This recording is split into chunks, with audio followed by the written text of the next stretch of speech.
ఓట్లు వేసేటప్పుడు నేను సిల్కలకు చెప్పినట్టు చెప్పిన, ఉల్టా పల్టా ఎటుపడతాడు వేయకుండా దెబ్బతింటారని చెప్పిన. అన్నేళ్ళ తెలుగుదేశం కాంగ్రెస్ గవర్నమెంట్లు ఉంటే చచ్చిపోతే ఏడగాలేసుకోవడం జాగ కూడా చూపించలే పిల్లలకు. అది నేను పెట్టలే, ఆయన కాంగ్రెస్ ముఖ్యమంత్రి అయినా రాజశేఖర రెడ్డి గారిని అప్పుడు పెట్టిండు. ఇది ఫీజు రియంబర్స్మెంట్ అనే స్కీమ్ మంచి లాభం జరిగింది. నేను దాన్ని కొనసాగించిన. ఇలా మొత్తం బీసీలకు ఎస్సీలకు పిల్లలందరికీ ఫీజు రియంబర్స్మెంట్ రాక 10-12 వేల కోట్ల బకాయిలు పెడితే వాళ్ళు ఆగం, వాళ్ళు రోడ్డున పడరు. కోర్టుకు పోతే పిల్లల దగ్గర వసూలు చేసుకొని చెప్పి కోర్టులు చెప్తా ఉన్నాయి. వాళ్ళ గతి ఏం కావాలి? ఇప్పుడు ఎవరిని కదిలిచ్చినా ఈ రాష్ట్రంలో ఎవరిని మాట్లాడించినా, ఒక విద్యార్థిని మాట్లాడినా, ఒక రిటైర్డ్ అయిన ఉద్యోగిని మాట్లాడినా, పనిచేస్తున్న ఉద్యోగిని మాట్లాడినా, రైతాంగంతో మాట్లాడినా ప్రతి వాడు ఒక అసంతృప్తి, ఒక బాధ, మాకేదో అన్యాయం జరిగినటువంటి పరిస్థితిలో మాట్లాడుతూ ఉన్నారు. పిల్లల పాపం చదువుకునే వాళ్ళు ఉంటే వాళ్ళకి విదేశాల్లో సీట్లు వస్తే 20 లక్షల రూపాయలు ఇచ్చాం. అంబేద్కర్ పేరు మీద, జ్యోతిబా పూలే పేరు మీద ఎస్సీ పిల్లలకు, బీసీ పిల్లలకు, ఓసీలలో కూడా నిరుపేదలకు ఇచ్చినాం. ఇలా దాన్ని బంద్ పెట్టినారు. వాళ్ళు ఆగమైపోతూ ఉన్నారు. అన్నీ కూడా సర్వనాశనం చేస్తూ ఉన్నారు. అన్ని స్కామ్లు, కుంభకోణాలు, భూ కబ్జాలు. పొద్దున్న లేస్తే పేపర్ తిప్పితే బాధ కలిగేటువంటి పరిస్థితులు. సో ఈ రకంగా సింగరేణి, అద్భుతంగా ఉన్న సింగరేణి నాశనం చేసి ఇలా బొగ్గులకు స్కామ్, సివిల్ సప్లైస్ల స్కామ్, మొత్తం అని కూడా స్కామ్లు, దోపిడీ తప్ప ప్రజలకు పనిచేసే పరిస్థితి లేదు. మరి ఏం జరగాల? కాంగ్రెస్ వాళ్ళు చెప్పిన మాటలు వింటే ఈ మాటలు కోటలు దాటినట్టు ఇష్టం ఉన్నట్టు చెప్పారు. చివరికి ఏందిరా ఇప్పుడు 2.5 ఏళ్ళు గడిచిపోయింది. మరి ఏంది కథ? కాకికి పెడదామంటే కంకెడి లేవు, పిట్టకి పెడదామంటే పిడికెడి లేవు. వటియే ముచ్చట్లు, వటియే మాటలు తప్ప ఎక్కడ ఏం జరిగింది లేదు. ఏ డిపార్ట్మెంట్లో కానీ, ఏ రంగంలో కానీ, ఒక ఇరిగేషన్లనా, ఒక కరెంట్లనా, ఇంకో దానిలనా, ఒక అర్బన్ డెవలప్మెంటా, రూరల్ డెవలప్మెంటా ఏమైనా జరిగిందా? ఆనాడు మన పల్లెలు బాగు చేసుకోవాలని చెప్పి దేశంలోనే ఎక్కడ లేని విధంగా పల్లె ప్రగతి కార్యక్రమాలు చేసినాం.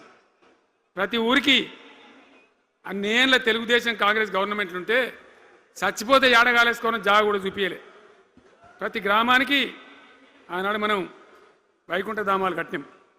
ప్రతి గ్రామంలో క్రీడా ప్రాంగణాలు కట్టినాం. ప్రతి గ్రామంలో నర్సరీలు పెట్టినాం. ప్రతి గ్రామంలో పల్లె ప్రకృతి వనాలు పెట్టినాం. ప్రతి గ్రామ పంచాయతీకి ట్రాక్టర్ ఇప్పించినాం. ఆనాడు చెత్త తీసేది. ఇలా పనిచేస్తున్నాయా ట్రాక్టర్లు? ఊళ్ళలో ట్రాక్టర్లు పనిచేస్తున్నాయన్నా? మూలకు పడ్డాయి, డీజిల్ పోసే దిక్కులేదు. ఏం చేయాలా? పల్లె ప్రకృతి వనం పెడితే దాన్ని నీళ్ళు పోసే దిక్కులేదు. ఏం రోగం వచ్చింది? ఏం బాధ? డీజిల్ లేదా? ఆ తెలివి కూడా లేదా? ఆ రోజు నేను చెప్పిన ఆర్థిక శాఖ కార్యదర్శిని పిలిచి అవసరమైతే ఎమ్మెల్యేల జీతాలు బంద్ పెట్టుండ్రు కానీ గ్రామ పంచాయతీల డబ్బులు మాత్రం విడుదల చేయండి అని చెప్పినండి. అంత టెన్షన్గా డబ్బులు పంపించేది, కార్యక్రమాలు జరిగేది, గ్రామాలు మంచిగా ఉండేది.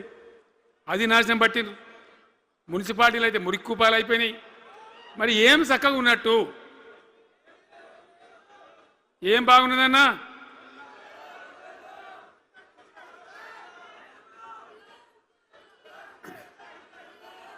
అందుకే జీవన్ రెడ్డి గారు లాంటి సీనియర్ నాయకుడు, అనుభవం ఉన్న వ్యక్తి నోటికెళ్ళి ఏం మాట వచ్చింది?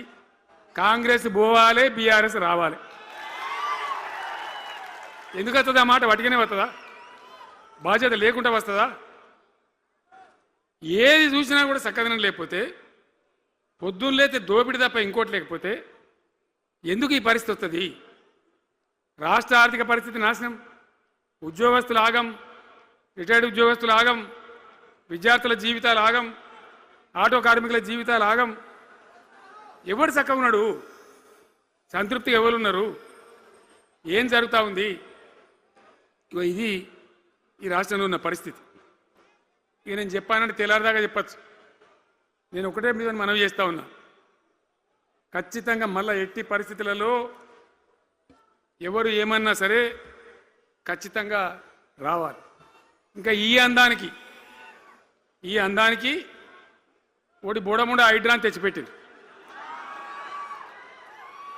దానికి ఆ హైడ్రాకు ఆ పిసిసి ప్రెసిడెంట్ అంటాడు ఆయన, కాంగ్రెస్ కమిటీ అధ్యక్షుడు, ఆయన నిజామాబాద్లో పోయి చెప్తుండు, హైదరాబాద్లో హైడ్రా, నిజామాబాద్ కూడా తెత్తాం బిడ్డ, నిజామాబాద్లో నిడ్రా, రేపు జగిత్యాలలో కూడా జిడ్రా అంటాడు. ఇక అది ఏం కావాలి? మొత్తం పేదల కొంపలని కూల్చుడేనా? కేసీఆర్ రాజ్యానికి వచ్చినప్పుడు 3.5 లక్షల మందికి పేదలు ఎక్కడ ఉన్నారో అక్కడనే పట్టాలు ఇచ్చినాం. వాళ్ళని ఆగం చేయకుండా పాపం గరీబోళ్ళు 3.5 లక్షల కుటుంబాలకు హైదరాబాదు చుట్టుపక్కల వేరే పట్టణాల్లో కూడా పట్టాలు ఇచ్చిన వాళ్ళని బతకనిచ్చిన. ఇలా ఏం కూలగొట్టుడు? అది పుస్తకాలు కూడా తీసుకుని పోరాటాలు చదువుకునేటి అంతే గిరితమా? నేను ఒక్కటే మాట మనవి చేస్తా ఉన్నా, గ్యారంటీగా బీఆర్ఎస్ గవర్నమెంట్ వచ్చేది ఖాయం. మొట్టమొదటి రోజులనే ఈ ఐటాంటోని ఎత్తి అవతల వరిస్తామని చెప్పి నేను మనవి చేస్తా ఉన్నా. తీసేయన్నా దాన్ని, ఐటాన్ తీసేయనన్నా, పక్క మాటనా? మళ్ళా మొదలు పెట్టిరా, ఇక జరాగు 5 నిమిషాలది అయిపోతుంది. హైడ్రాని పీకేసి మొదటి సంతకంతోనే తీసి చెరువులో వాడేస్తాం దాన్ని. ఇప్పుడు మనం చేయలేం, 46,000 చెరువులు మంచిగా చేసినాం. ఏమన్నా గుడిసె కూడా కొలగొచ్చామా? ఇల్లు కూడా వచ్చామా? ఇదేమి ఇచ్చేంతరం నాకు అర్థం కాదు.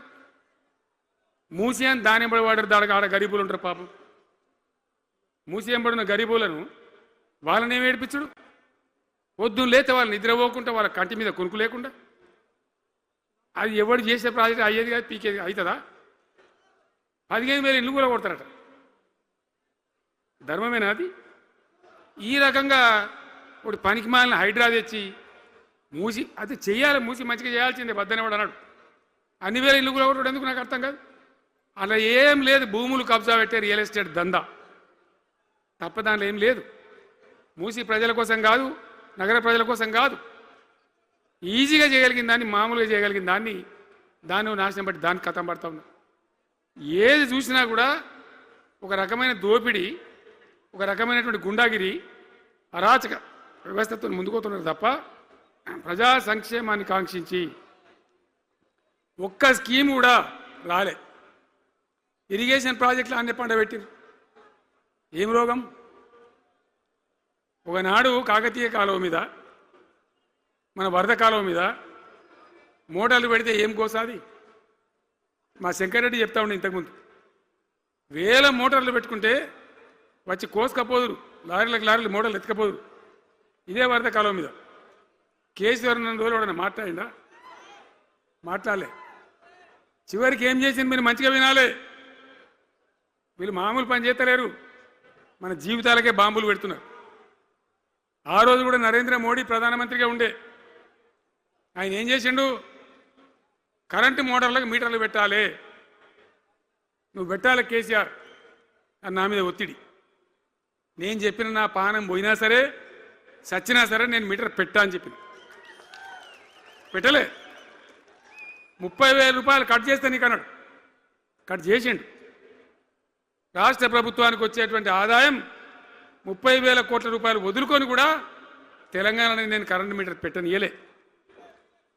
నేను ముఖ్యమంత్రి ఉన్నాను రోజు. ఇవాళ ఏం చేసిండు తెలుసా వీళ్ళు మీకు? మీకు తెలియలే, మీరు అమాయకులున్నారు. ఢిల్లీకి పోయి ఒప్పుకున్నారు. ఒప్పుకొని ఏం చేశారు? అయ్యా బాంచని మీటర్లు పెడతాము, మాకు ఆ పైసలు ఇయ్యండి, కేసీఆర్ వద్దన్నారు కదా మేము తీసుకుంటాము అని ఆ డబ్బు తీసుకొని వీళ్ళే ఈ గవర్నమెంట్ పోయి సంతకం పెట్టింది. ఇప్పుడు మొదలైతే ఇక ఇప్పుడు వస్తాయి మీటర్లు. ఎదుర్కొందామా? మీటర్ల ఎదురుపాటును యుద్ధం చేద్దామా? కొట్లాడదామా? ఏమన్నాం మనం? నాకు అర్థం కాదు. రైతులు మంచిగా ఉండాలి, వ్యవసాయం మంచిగా ఉండాలి, పల్లెలు బాగుండాలి, వృత్తి పనులు బాగుండాలి. ఇప్పుడు యాదవులకు ఒక గొర్రెలు ఇప్పించాం. ఇప్పుడు వస్తున్నాయా గొర్రెలు? వినబడతలేదు. బంద్ అయినాయా? ఎందుకు బంద్ అయినట్టు? మరి దానికి ఏం రోగం వచ్చే? మరి ఎవరికి ఇచ్చినట్టు? చేపలు పట్టే వాళ్ళ కోసం చేప పిల్లలు వేసినాం. ఇప్పుడు వేస్తాను రా, మరి ఎవరికి చేసినట్టు? వృత్తి పని వాళ్ళకు ఉండదు, ఎవరికి ఉండదు. బీడీ కార్మికులు ఉన్నారు, నాకెవ్వరు దరఖాస్తు ఇయ్యలే, ఇవాళ అడగలే. అప్పుడప్పుడు మా తులమ చెప్పేది, అన్న వాళ్ళ పరిస్థితి బాగుండదు, పేదరికంలోనని చెప్పేది. మా అంతటా మేమే ఆలోచించుకొని బీడీ కార్మికులకు పెన్షన్ తెచ్చినాం. మొత్తం భారతదేశంలో ఏ రాష్ట్రంలో ఇస్తారా? వాళ్ళకి పెన్షన్లు పెంచుతామని ఎగబెట్టినరా? వాళ్ళకు కాదు, ఎన్ని ఆశలు.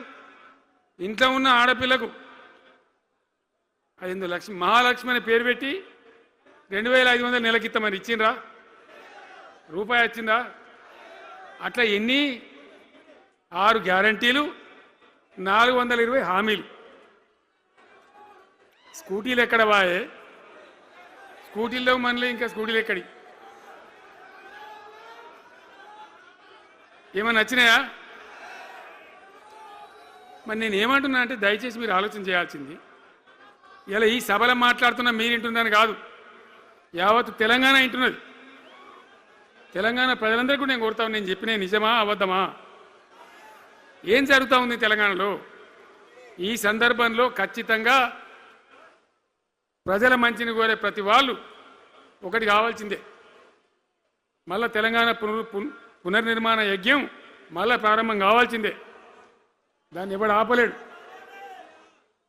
జర గాచారం బాలేకపోతే దెబ్బతింటాం, అంత మాత్రం చేత ఆగిపోతామా? ఊకుందామా? పోరాటం చేయాల్సిందే, వీళ్ళని నిలదీయాల్సిందే.